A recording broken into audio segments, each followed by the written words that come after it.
Welcome to Live DAF, your online DAF Yomi Shir. Shalom Aleichem and welcome back to today's DAF Hayemi KIDDUSHIN DAF Mem Zayin. We are holding right on bottom of Mem Vav Amid Beis Amar Rabba.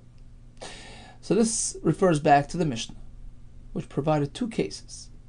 Number one, a fellow approaches an Isha with a bunch of tamarim, dates, for Kiddushin purposes. So in the first case, he gives her one date at a time, and he says, look, he's gachali b'tmarazu, here, he's gachali b'tmarazu, here, he's gachali b'tmarazu. So he's sort of dividing them into separate acts of Kiddushin. Says the Mishnah, if any one of them has a shava pruta, if any one of them is worth the minimum required value for Kiddushin, it works. But you can't combine them. You can't tally them up because they're separate acts of Kiddushin. Each one is an individual, independent Maaseh Kiddushin. That's how he said it. In the next case of the Mishnah, he combined them into one package. He has a pile of dates. He says, here, I'm giving them to you for the sake of Kiddushin. Take this one, and this one, and this one, and this one. It's all one Maaseh Kiddushin. Here you can combine them. You can tally them up, and if they total the value of Shavah Pruta, you're good. Now the Mishnah continues. What if she's eating them as she takes them from him? In this case, the way Rabbi Ami explained the halacha, in this case, you need the last date to be worth a Shavah Pruta. Why? Because the Kiddushin was not really nigmar. It wasn't concluded until the very last date was handed to her. That's how he said it. Bazu, bazu, this one and this one. Yeah, this one also, this one also, this one also. So you have to wait until they're all given to her. And if she's eating them as she's taking them from him one by one, but by the time the last one is being handed to her, in which case the Kiddushin will not be activated, the first ones are gone. At most, she owes it to him. She has to pay him back for what she ate. So that's sort of a credit that's going to be applied to the Kiddushin. That's a milva. It's like a loan. He's forgiving the loan. He's applying the loan to the Kiddushin. That's not actual tangible money. You can't be Mekadesh with a milva. Only if the last date is Shavah Pruta, then it works, because at that point the Kiddushin is now going to be activated and it's worth a Shavah Pruta. Okay, Amar Rava, Lo Yishanu. This is only true. This is only a concern. When do we require that the last and final fruit should be a Shavah Pruta? Otherwise, you're running into the issue of milva. Elo de Amrla, bezu, bezu, bezu. It's only when he said it the way you explained it. Bezu, bezu. Here, take this one and this one. And this one. So he's indicating that the Kiddushin will only be triggered at the very last handing over of the very last item. And up until then, it's just part of the process. It's a continuous and uncompleted process until the very end. But if, let's say, he points to the pile of fruit and he says, look, all these are going to be yours for the Kiddushin. So he's done speaking now. He said his piece. The Kiddushin happens right now. So even though she picks them off the table one by one, he's done with his Kiddushin. The Kiddushin starts right now. So if she happens to decide to eat them, it's okay. She's eating her fruit. So we don't insist that the very last one has to be worth a pruta. It doesn't matter. As long as they all total a pruta. Combined, it's fine. Because it's one big Kiddushin. And the difference in this case is because the Kiddushin starts right now. Even if she decides to eat them as she's picking them off the table, it works. And even if the last date is not worth a pruta, it doesn't matter. Why? Because she's eating her own fruit. So again, if he has a pile of dates, and as he's handing them to her, one by one, he says, you mekudesh to me with this one, and with this one, and with this one. He clearly didn't conclude his Maaseh Kiddushin until the very end. It's one big declaration, one big offering.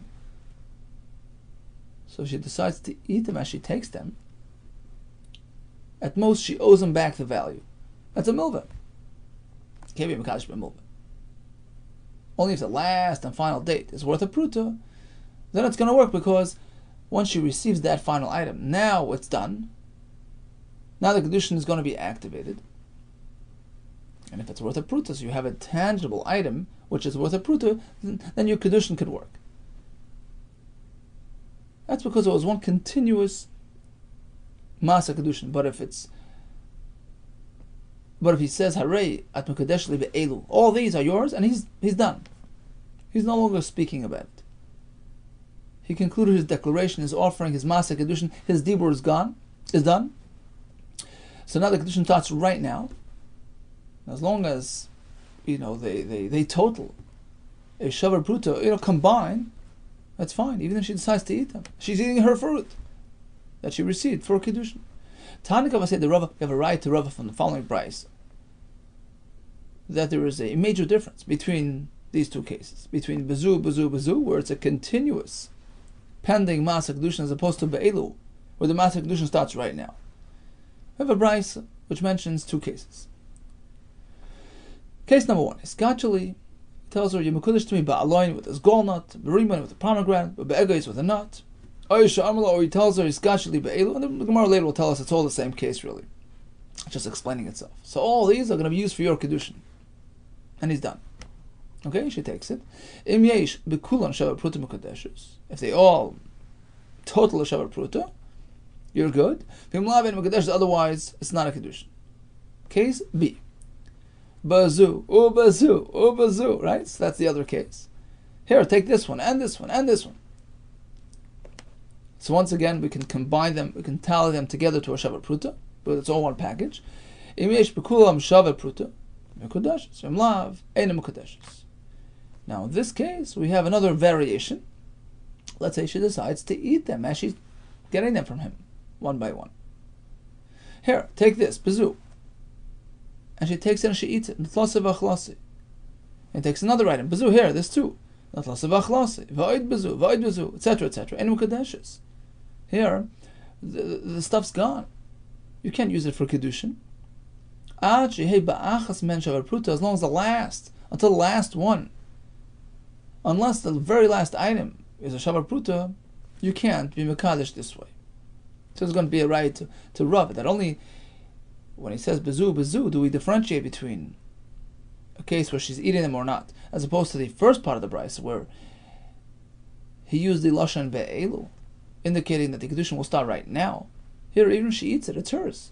It's hers to eat.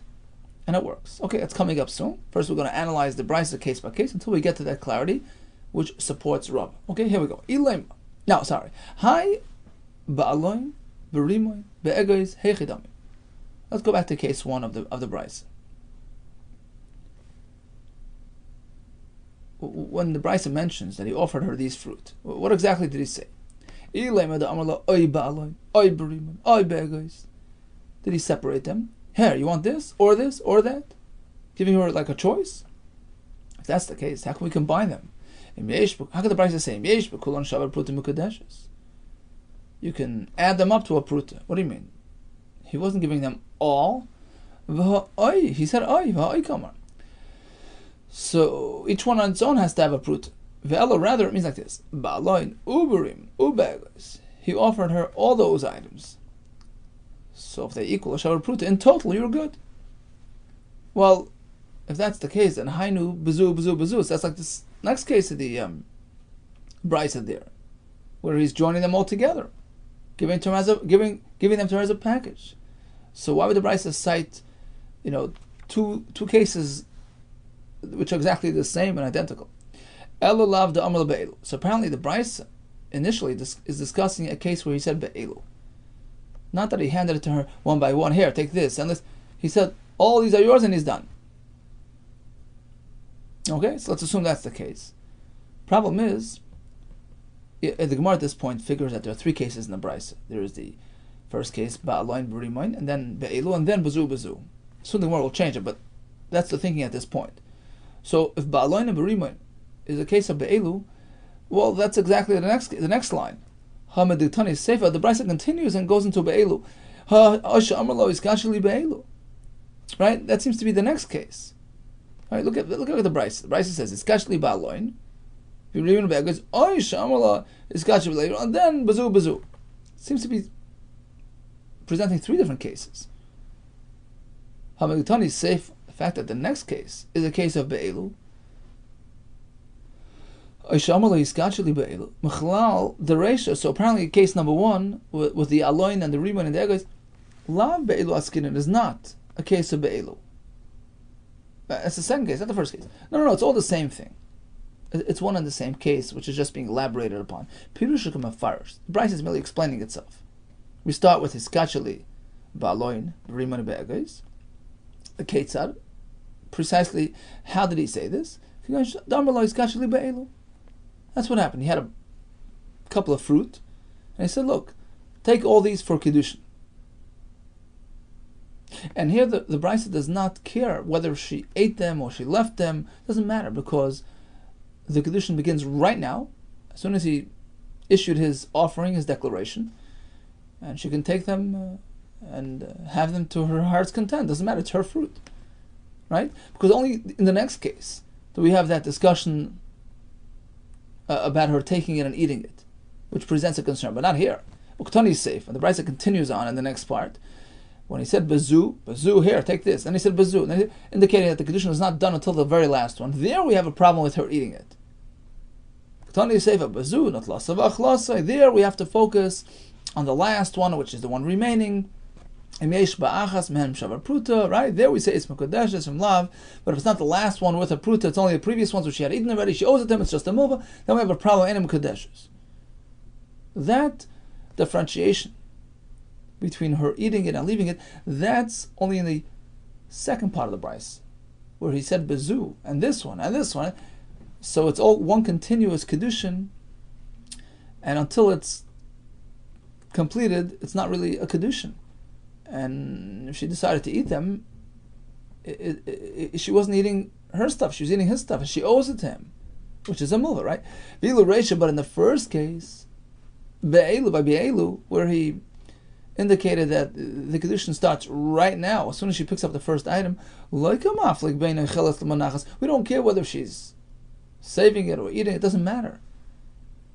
As long as you have a Shara Pruta, and all of it combined, it's okay, because she's taking her items and eating it. That's a clear raya to Rava's distinction. That what? When he says ba'elu, it's totally different. Even if she decides to eat them, she's eating her own food, it's a clear raya from this price. Okay, so we're good, right? Now, let's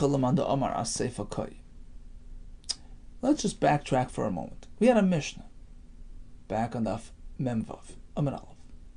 Two cases in the Mishnah. Right? We mentioned it briefly before. Let's just elaborate a bit further because it's relevant to the next line of the Gemara. So in the first case, in both cases he had a pile of dates. Okay? Just an example. He took a pile of fruit and he was offering it to her for Kiddushin. In the first scenario, he offered them to her individually as separate acts of Kiddushin. Here, take this for Kiddushin. Here, take this for Kiddushin. Here, take this for Kiddushin. That's what the Gemara calls prati, separated, divided, distinct acts of Kiddushin. It only works if one of those items is a Shavar Pruta. You can't add them up, you can't tally them, you can't combine them because they're separate acts of Kiddushin. In the next case, he combined it. Take all these for Kiddushin. Bazu, right? And the Mishnah concluded, but if she takes it and she eats it as she's taking it, you have to make sure that it's worth a prut. That one of them is worth a prut. Now, according to Rabbi Ami, this halacha, this scenario that the Mishnah is describing, that she's eating them as she's taking them, is a reference to the second case of the Mishnah, the combined case, the package case. And as we just explained, the whole Gemara here, that the problem is because if he's handing them to her one by one, but the Kiddushin only happens at the very end. Until then, it's not yet a Kiddushin. She decides to eat it along the way. She's eating his stuff. So at most, she owes him that money. She owes him that value, which is now a milva. which he wants to apply for Kiddushin, you can't do that. Unless the last remaining item, the last one that she takes, is a Shavar Pruta, then you're safe, then you're good. That's when the Kiddushin happens, and now she has something tangible in her hands, which is a Shavar Pruta. So the Mishnah says, you have to make sure that one of them have a Pruta, it means the last one. That's how Rabbi Ami learns the Mishnah. So according to Rabbi Ami's way of learning the Mishnah, that a type of pshat can apply to our brisa as well. Our brisa also mentioned a similar concern. What if she's eating it? Well, you have to make sure that there is a pruta ba'achas mehen, and that means the last one. Last one to be handed to her, which is actually the moment of the Kiddushin's activation. So that works. The Gemara is assuming that the same way Rabbi Ami, and we're going to see there's going to be another sheet in the Mishnah that Rav and Shmuel learned the Mishnah, they're going to learn the Brisa in similar fashion. So according to Rabbi Ami, you can learn the Brisa the same way he learned the Mishnah. As long as the last item handed to her is a Shavar Pruta, you're good. Hanich l'man da'amar. This works according to Rabbi Ami in yesterday's DAF. Da'amar. Seifa koi. That the case where she was eating it is going on to the second case of the Mishnah, the combined package case. Umay ad shihei ba'achas mehen Shavar Pruta. When the Mishnah says you have to ensure that one of them is Shavar Pruta, it means the last one, the one that's handed to her at the end, at the moment of Kiddushin. Ad shihei b'achron Shavar Pruta. Hachanami here is well in the Brisa, which mentions this type of case, is also referring to the last one, Ad shihei b'achron Shavar Pruta. That works. Ela l'Rav Shmuel. But according to the other approach in the Mishnah yesterday, Rav and Shmuel, who didn't like this pshat, that when the Mishnah says you have to ensure that one of them is worth a pruta, it means specifically the last one. It's unlikely that the Mishnah is referring to a specific one, the last one. It doesn't say the last one, it says one of them. Sounds like any one of them is good. That's why they learned the Mishnah differently. Elul Rav Shmuel Damar Tavai, their approach in the Mishnah was Areisha Koi. The story described in the Mishnah, the case where she was eating them, is actually going back to the first case of the Mishnah, where there were separate individual acts of Kiddushin. Here, take this for Kiddushin. Here, take this for Kiddushin. And the Mishnah says, well, as long as one of them is worth a pruta, you're good. And then the Mishnah continues, what happens if she decides to eat them as she's taking them one by one? You still have to make sure that one of them was worth a pruta. And the question was, why even mention that she was eating it? Why is that relevant to the story? If there are separate individual acts of Kiddushin, whether she decides to take it and eat it, whether to put it aside, it's all the same story. The bottom line is, you're giving her something for Kiddushin. Is it worth a pruta or not? There's no continuous process, pending Kiddushin, Each one is a separate act of Kiddushin. So Rav Shmuel came to address that concern. They said, look, Areisha Kai, although it's going on the first case, and the Chiddush is, even though she's eating it, don't think she's really enjoying it, she's having extra benefits, she's having Hana right away. Perhaps you don't need to be, it doesn't have to have the value of a Shavar Pruta. She's willing to give herself away even for less. That was the point of the Mishnah. No, it needs to have a Shavar Pruta, even though she's eating it. So, that's the halacha mentioned in the Mishnah. She's taking them one by one, and she's eating them as she's accepting it. Don't think she'll settle for less than a pruta. You have to make sure that any one of them is a shavar pruta. Okay? So that works in the Mishnah. Areisha Koi, Va'ichelas is Trichale, and the Chiddush is, even though she's eating it, you still need to have the value. But how can that Peshat apply to this brisa, which doesn't have any mentioning of a separate individualized Masa Kiddush? There's no mention of that case in this brisa. Hacha, in our brisa, Klali Kachashiv. We had two cases. One was the Aloyin, Riman, and Egois, which is a case of Be'elu. Here, all of these are yours. One big package. And the next case was Bezu, which is just another variation of the same concept. It's one package deal, Kiddushin. Hacha Klali Kachashiv. Proti Kachashiv. There's no mentioning of separate acts of Kiddushin, one per item. So, in this case, you can't learn Rav Shmuel's pshat. And Rashi explains because if the Bryce is telling you, well, if she's eating them as she's taking them,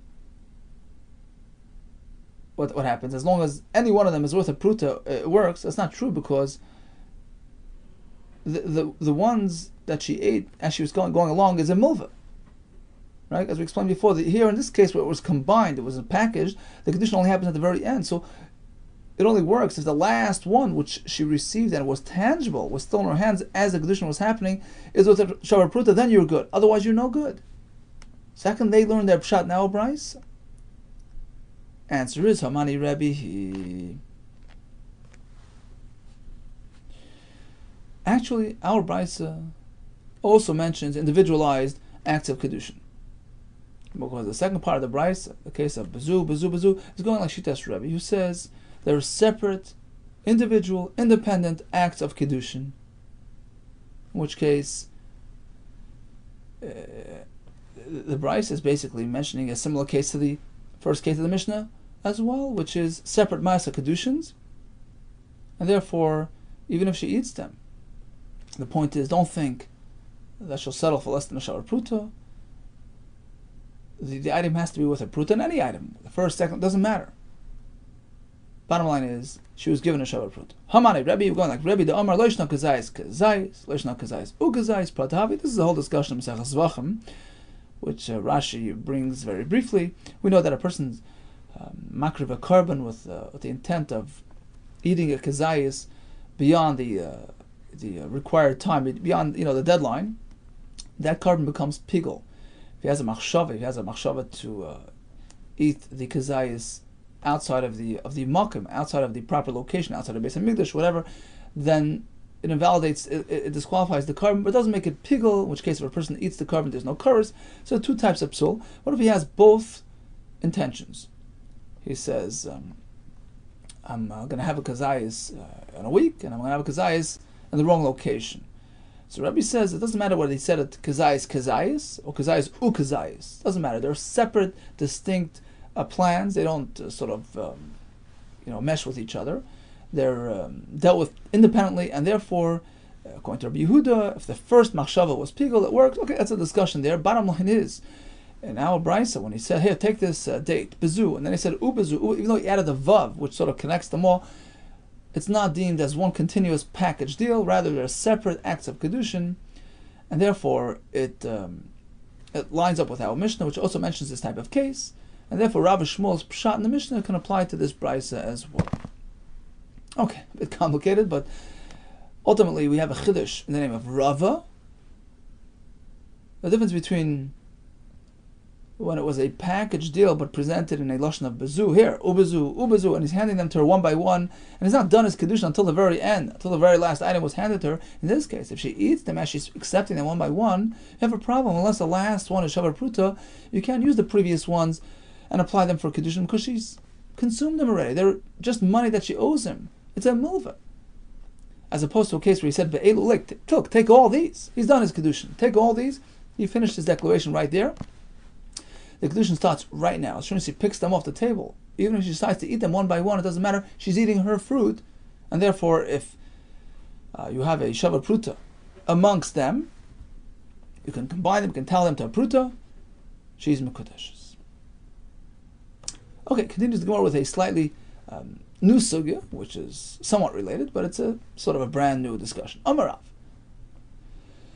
So we're working with the notion that you cannot be mekadesh with a loan. So says Rav as well. Amarav ha-mekadesh b'milva eina mekadeshes. She owes him money, and he forgives the loan. He applies it for the kedushin. It doesn't work. It's not called handing her money. It's not something tangible. It's a credit. It's something theoretical, abstract.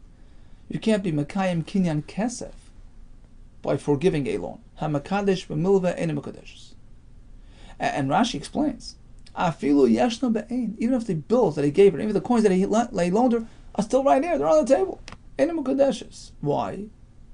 Milva lo hitzah nitna. Money is meant to be spent. She has a right to go spend it. There's no requirement for a borrower to keep his money around or to buy, merchandise and material, which theoretically can be accessible to the creditor and to the bank to come collect on their loan if he defaults. There's no chiyuv like that.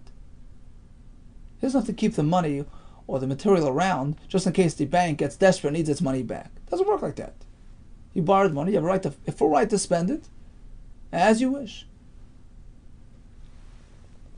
So the bank has no access to that money, and therefore this fellow cannot use his loan for kiddushin. It's not his anymore. Says the Gemara, but perhaps it's not so simple. It's a machlekes tanoim. The Brisa says a makadesh b'milveh, ein a mekudeshes. So Tanna Kamma says you can't use a loan for a kiddushin. V'yesh oimrim mekudeshes, yesh oimrim say you could. Ma'ila b'kamilvki. Apparently this is the machlekes. The Mar Savar milveh lo yitzanit. No, Tanna Kamma says you can't use a milveh because she has the full right to spend it as she wishes. It's no longer tied to the creditor. It's not his money. Whereas the Yesh Ayrim disagree. You have to keep the money or its value or the merchandise purchased with that money accessible to the bank, just in case they need their money back. And to ensure that you don't default, etc. So the bank, the creditor, still has some access, some control, so to speak, and therefore he's still considered the owner of that money, and the money is sort of still his, identifies with him, and he can use it for kiddushin. So it would seem that Rab's halacha is not so simple. It's machlekes tanoim. Continues the Gemara, you can't say that. You cannot suggest as such. But tispra, because if that's so, let's continue with the Brisa. Amos Seifa. We continue.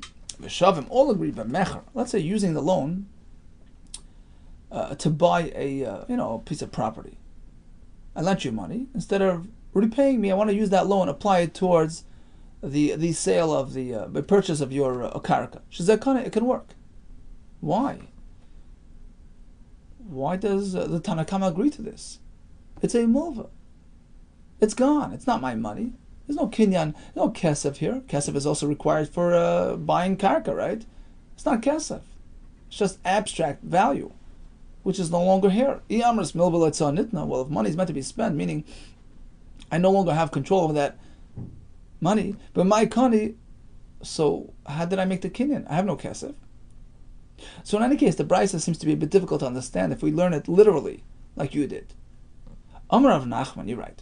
Huna, Rav Huna, Chavran, our friend, our colleague, Mukim lo b'milu oichri, he reinterpreted this Brisa. B'milu oichri, it's a totally different case. Although the Brisa used the lashon milva, it's just a borrowed term. It doesn't mean literally borrowed money. It means like this. V'achav was speaking, he offered the Isha a mana, which is 100 dinar. V'nimtza mana chasad dinar. And she counts up the money. It turns out to be 99. So it's missing a coin, which he owes her. That's the milva that the Brisa was referring to. He didn't give her a full mana. He owes her a dinar. Question is she still okay with it for the time being? And she's willing to go along with the kiddushin, banking on the fact that he'll provide her that last coin? Or do we say, well, she's not confident and secure until she actually gets it? So it has nothing to do with being a kaddish with a milva. It's just a borrowed term. It's embarrassing for her. It's uncomfortable for her. Tanna Kamma says she's not secure with this kiddushin. She's not going to come running after him for the. It's unbecoming. It's dishonorable for her to go running after him for the, the missing coin. So until he gives it to her, it's not a kiddushin. Say there's no concern like that, and she's okay with the kiddushin for the time being, as long as he, eventually gives her the extra coin. So again, it has nothing to do with Rav. It's not mekadosh b'milva, although it sounded like he was applying a milva, but the Brisa was just using that lashon in reference to this type of story. Continues the Gemara. What about the halacha that we learned? His gachali b'mana. Okay, here's a mana for kiddushin. He only gives her 1 dinar out of 100.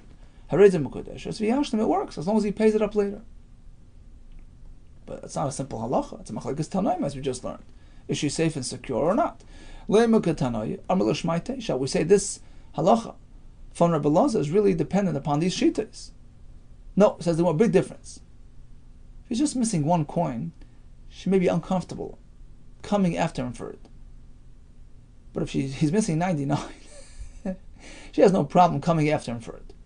Amri, so the answer is like this. Ma nechaser dinar ksifa. If the money is just missing 1 dinar, she might be uncomfortable, looking like, cheapskate, running after him for the dinar. So it's not a kedushin until he gives it to her. As opposed to Rabbi Lezer's case, where it's missing 99 out of 100. She has no qualms about running after him for it, and therefore we can have the kedushin happen right now, and she's pretty safe and secure and confident she'll go and get the rest. Meisve, here's another kash from a brisa which seems to have a machlokes regarding mikalish b'milba, which is Rav's chiddush. Meisve ha'imel isha iskachli b'pekada sheyesh b'yadech. I deposited that item with you. Please use that for kedushin. She goes and discovers it to be lost or stolen. If there's at least just a little bit remaining from that item or that money, if it's a shavar pruta, it's okay. But if there's no shavar pruta remaining, any mukadeshes, it's no kedushin. Ube milva. But suppose it wasn't a pikadon, it wasn't a deposit, it was money that he loaned her. And he's taking that milva and he's applying it to the kedushin. Aval pisha loinish tire. Even there's nothing left. She spent it all.